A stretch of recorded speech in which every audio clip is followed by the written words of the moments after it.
Hello दोस्तों, नमस्कार। आज फिर आपके अपने यूट्यूब चैनल में स्वागत है। तो दोस्तों, आज की इस वीडियो में हम हिमाचल प्रदेश की नदियों को कवर करेंगे, जो आपके एग्ज़ाम के लिए काफ़ी इंपॉर्टेंट है, क्योंकि नदियों से संबंधित 1 या 2 क्वेश्चन जो वो हर एग्ज़ाम में पूछे ही जाते हैं। तो वीडियो को आपने ध्यानपूर्वक देखना है, और वीडियो आपको अच्छी लगे तो वीडियो को लाइक, शेयर, कमेंट, और चैनल पे नए हो तो चैनल को सब्सक्राइब भी कर दें, ताकि आपको आगे भी नोटिफिकेशन आते रहें। तो चलिए दोस्तों, ज़्यादा समय न लेते हुए वीडियो को स्टार्ट करते हैं। हिमाचल प्रदेश में बहने वाली 5 प्रमुख नदियाँ हैं, जो सिंधु और गंगा नदी प्रणालियों को पानी प्रदान करती हैं। तो ये नदियाँ कौन-कौन सी हैं? सतलुज, चिनाब, रावी, ब्यास, यमुना।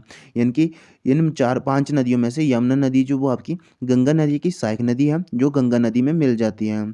बाकी की 4 नदियाँ जो है सतलुज, चिनाब, रावी, ब्यास, ये चारों नदियाँ जो है वो आपकी सिंधु नदी में मिलती है, यानी कि सिंधु नदी की सहायक नदियाँ हैं। तो चलिए सबसे पहले बात करते हैं सतलुज नदी की। तो सतलुज नदी जो है उसका उद्गम स्थल जो है वो मानसरोवर झील से होता है, यानी कि जो तिब्बत में है। यानी कि मानसरोवर झील कहाँ पे है? तिब्बत में है, वहीं से सतलुज नदी का उद्गम होता है। तो सतलुज नदी शिवकी दर्रा जो किन्नौर में है, वहाँ से हिमाचल प्रदेश में प्रवेश करती है। तो क्वेश्चन इस तरह से भी पूछा जा सकता है आपको कि सतलुज नदी हिमाचल प्रदेश के कौन से जिले में सबसे पहले प्रवेश करती है और कौन से दर्रे से? तो शिवकी दर्रा जो कि किन्नौर में है, वहीं पर हिमाचल प्रदेश में प्रवेश करती है सतलुज नदी। और भाखड़ा गांव से पंजाब में प्रवेश करती है। बसपा नदी कल्पा में सतलुज से मिलती है।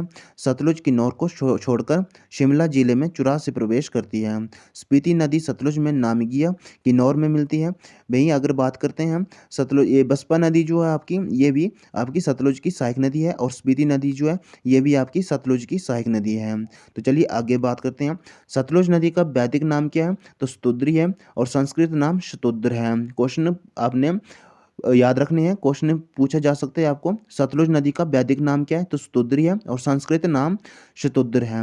सतलुज नदी का जल ग्रहण क्षेत्र जो है वो 20,000 वर्ग किलोमीटर है। सहायक नदियां कौन कौन सी है? बसपा और स्पीति।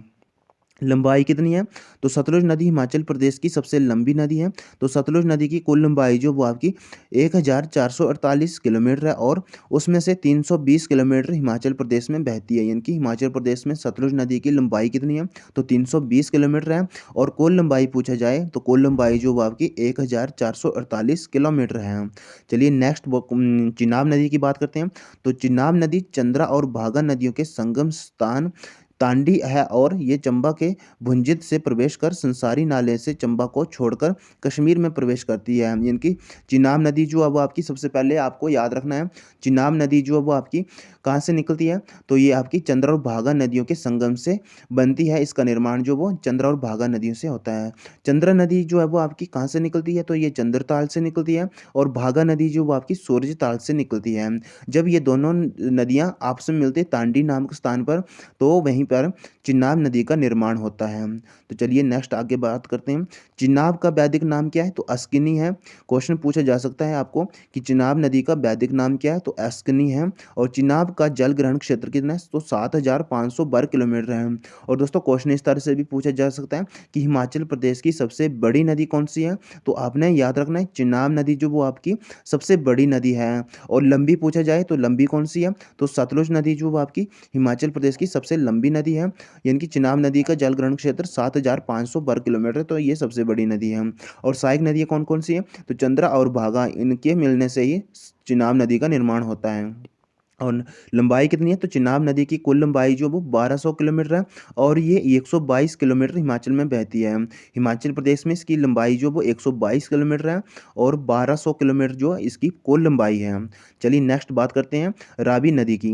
तो रावी नदी का उद्गम स्थल जो वो बड़ा भंगाल है, जो कि कांगड़ा डिस्ट्रिक्ट में है, और ये चंबा के खैरी नामक स्थान पर हिमाचल प्रदेश से निकलकर जम्मू कश्मीर में प्रवेश करती है। तो दोस्तों याद रखने हैं आपने। तो रावी नदी जो आपकी कांगड़ा डिस्ट्रिक्ट के बड़ा बंगाल एक दर्रा है, वहीं से ये रावी नदी जो है वो निकलती है, और ये चंबा में प्रवेश करती है उसके बाद, और चंबा के खैरी नामक स्थान से ये हिमाचल प्रदेश को छोड़कर आगे जम्मू कश्मीर में प्रवेश करती है। चलिए आगे बढ़ते हैं।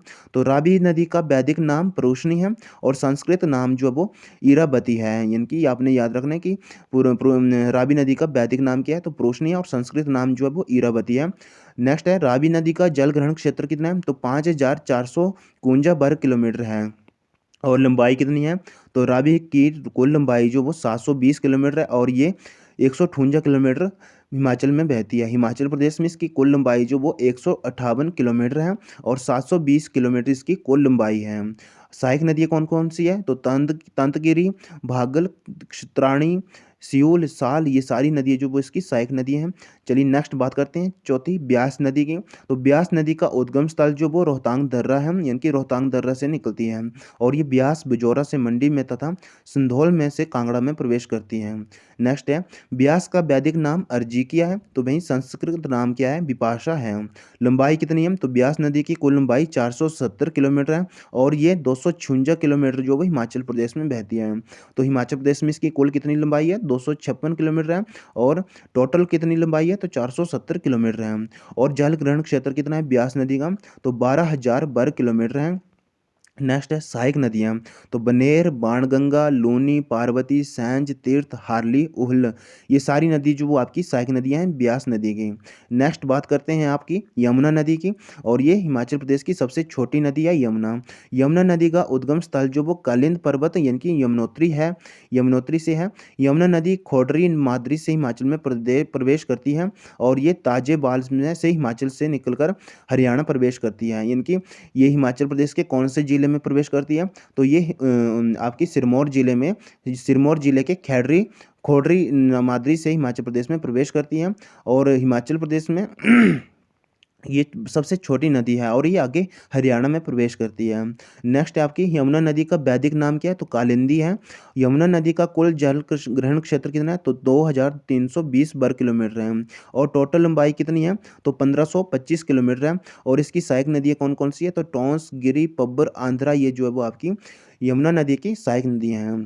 तो दोस्तों ये थी आज की वीडियो। आई होप ये वीडियो आपको अच्छी लगी होगी। वीडियो आपको अच्छी लगी है तो वीडियो को लाइक, शेयर, कमेंट और चैनल पे नए हो तो चैनल को सब्सक्राइब कर दें ताकि आपको आगे भी नोटिफिकेशन आते रहें।